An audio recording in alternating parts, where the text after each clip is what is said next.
my question is about, I can't really pronounce, well apparently I pronounced it wrong, but Gishwees. It's can't. Okay, well I call it that anyway. But yeah, so my question was, how did you come up with the idea, and what were some of the things that, like, did it surprise you? What's some, phrase it? Like how far people went with some things for it, and what were the things that surprised you most about it? She's asking a question about, say it again? No, because you're going to make fun of me. No, I would never do that. What was it that you said? Gishwees. Yes, Gishwees. Very good. That's how they pronounce it across the pond. It's Gishwes. Okay. But I've never heard anyone else pronounce it that way. But that's how I pronounce it. When you invent a word, I think that you are allowed to say how it's pronounced. But it could get away from me. Gishwes, does anyone not know? Gishwes was a scavenger hunt that we did. She's got a flag. It's not the real flag. What? You didn't get your flag? Yeah. They're still coming. I've learned in this process that I am not a fulfillment house, and it's a real pain in the ass to send out 1,000 things. But they'll come. They'll be there eventually. Anyway, it's a scavenger hunt. You're supposed to, make things or do things and take photos and videos. And I really, the impetus behind the whole thing was I've always wanted to break a Guinness World Record, and I was sort of flipping through Guinness World Records, and I was like, scavenger hunt, that should be easy. And it was. We demolished the standing record by like a factor of 6 or 7 or something like that. We sent the packet to Guinness, and soon we'll find out when we actually get the world record. But some of the items on it were like a Christmas tree that's fully decorated, tall Christmas tree that's floating away on balloons. Which is like one of those things you're like, that's a fantastic idea, and then you. It was so hard. Local airports were closed because there were Christmas trees, hazardous Christmas trees in the airspace. And there was like this whole thing online. There was this guy, like a reporter talking to a cop. He was like, yeah, well, we're not sure if we're going to press charges or not. I mean, it doesn't seem like they were trying to take down planes, but you don't think those things through all the way all the time. There was another item in the scavenger hunt that my friend put in at the last minute that was someone standing on the peak of a roof, dressed completely, completely wrapped up in Christmas lights, and he sent it out, and I was like, oh, actually, you know what? As far as good ideas go, that isn't one of them. We're sending this out to 6,000 people.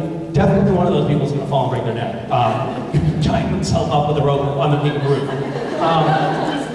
So there were those things. Then there were the bacon, a woman. Yes. Sizzling hot. A woman wearing a bacon dress made entirely out of bacon. Some of those were they crossed the line for sure. But I got a call. So we were making these bacon babe calendars, and the guy who's printing up the calendars called me like. I think he's stoned all the time. Every time I talk to him, he's like, are you kidding me? You messed up again? He's like, hey man, so we're just like sending the calendar to the printer or whatever, and just realized I accidentally put like 2 extra blank pages in there. Do you have any other photos? And I happen to have a friend who was visiting from out of town who used to be a stripper, and so we put a bonus picture in the back of that calendar, which is, I think, something really to be ashamed of. That was fun, though. The scavenger hunt was a lot of fun. People really went above and beyond. There was another item that was a 2-foot tall, what was it? Seagull, made entirely from maxi pads and tampons. And now there's literally a flock of 600 of these like sculptures of seagull, and they were all astonishingly good. They were really good. Say what you want about this fandom, they make kick-ass maxi pad sculptures. So yeah, there you go. It was fun. It was a lot of fun. We should do it again. Yeah. Okay, thanks for approaching that subject. Hi. Hi. So, we all know that you know Joel McHale. Yes. and I'm wondering, are we going to see you on Community?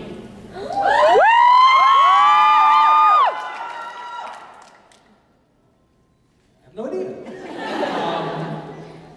Yes, I do know Joel. Joel's great.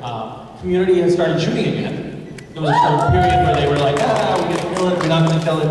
They did not kill it, evidently. And yeah, maybe that would be fun. You should suggest that to Joel. Yeah. Well, I think you should. I mean, you're friends with him. Oh yeah, it's probably easier. You probably don't have his phone number. If you want to give it to me, I'll make that call. Yes? Now, we all know about all the pranks that Jared and Jensen play, but what's a specific prank that you've played on them? Well, you may have heard about the pennies thing. I put a bunch of pennies in Jared's car. You know, we had a little thing where we let the air out of each other's tires. We got his wife pregnant.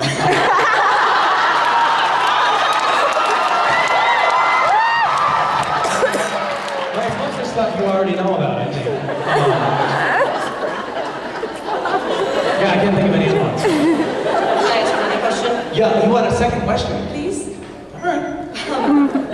There's rumors on the internet that Cass is returning for season 7, episode 17. You know what? I mean, we can talk about this. I don't think these people are interested. We'll talk about it privately at some point. Anything you can tell us? Anything to tell you? Anything about it? What do you want to know? I have the script. Right back.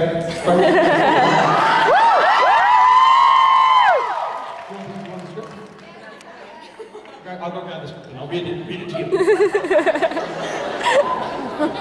God. Awkward silence.